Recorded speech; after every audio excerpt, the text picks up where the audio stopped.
One of the world's greatest ever scientists, Albert Einstein, spent the last few years of his life here in Princeton, New Jersey. Now, educators across the whole of the US are looking at what broadband and wireless can bring to the education system, and not only at universities. We saw a terrific example of ICT in action at a high school across the state in New Milford.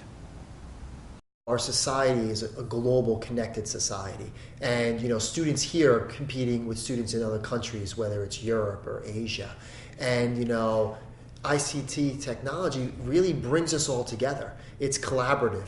We're able to share like we have never been able to before. There is resources, knowledge that is at our fingertips, and as a principal, I want to be able to teach my students how to easily access that information. We had a term paper due a couple months ago where our teacher required us to have at least three online sources. Yeah, that's pretty standard, where it's like a set number of books and a set number of websites, and usually the amount of websites or like online encyclopedias or something like that usually outweighs the number of books that you need. Catherine and I actually have a teacher that won't give us homework day to day, but he will give us a big chapter assignment, and the history book sometimes isn't clear on certain points we have to identify, so we'll go on the internet to look them up.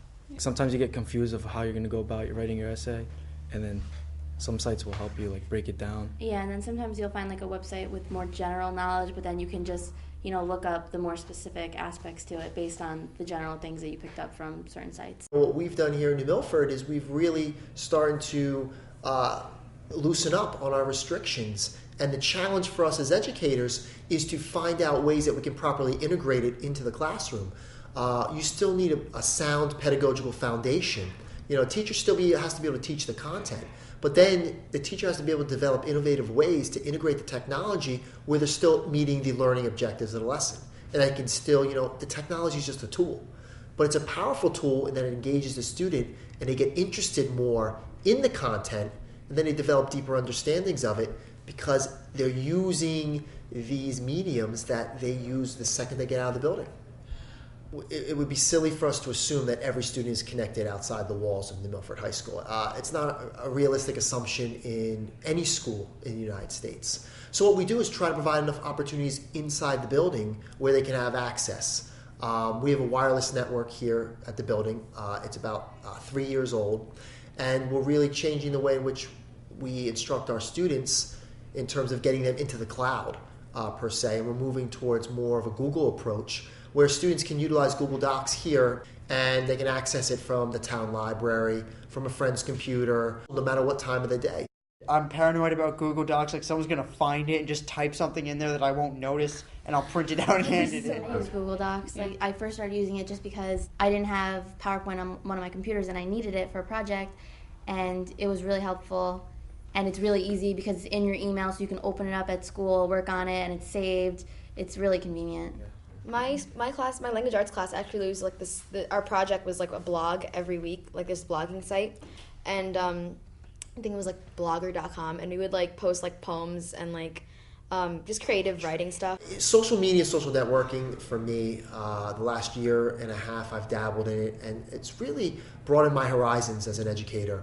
I've learned more in the past year from my interactions with colleagues across the world through a medium like Twitter than I have from any traditional professional development offering ever.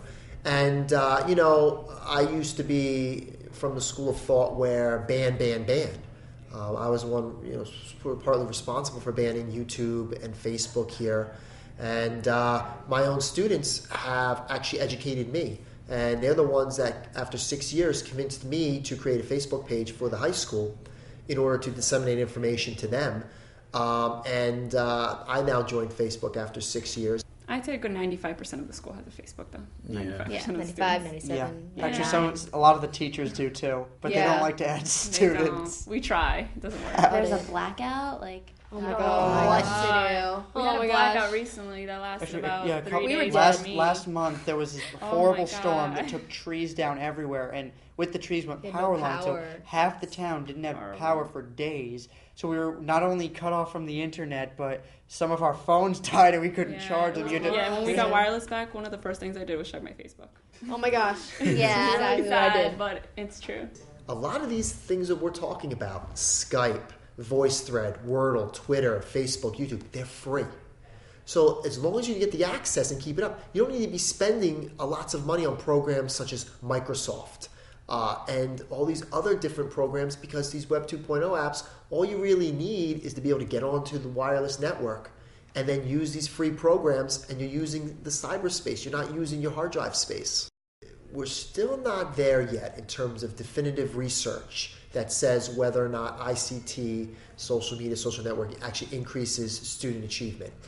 I do feel unequivocally that it engages the learner in the process, and it holds their attention, and that they actually learn more in terms of getting them to learn and getting them to be excited about coming to school and excited to learn about contents such as quadratic equations and photosynthesis. To get them engaged in that process is half the battle. And I think ICT is a means that, if we assimilate it into the way that we instruct our students, it can only help. It can't hurt.